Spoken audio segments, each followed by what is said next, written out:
पूजेसाठी रेडी व्हायचं आहे, तर हेअरस्टाईल करते आणि लगेच येते. मॉइश्चरायझर, नोटचं फाउंडेशन आणलं होतं, तर ट्राय करते आता. ओके. इतका कव्हरेज बस झाला माझ्यासाठी. PACचा कॉम्पॅक्ट थोडं कॉन्टोर करते, नोजला कॉन्टोर करते,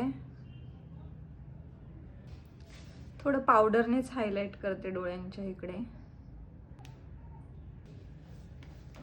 इतका ब्लश ठीक वाटतोय.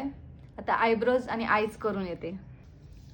मेकअप लॉंग लास्टिंग टिकला पाहिजे ना, म्हणून स्प्रे. साडी नेसून मी रेडी आहे.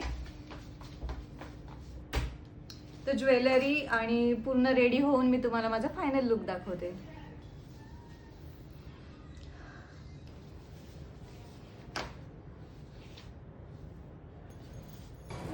कसा वाटला तुम्हाला माझा इन्स्टंटवाला मेकअप? जर आवडला असेल तर लाईक, कमेंट आणि फॉलो करायला अजिबात विसरू नका.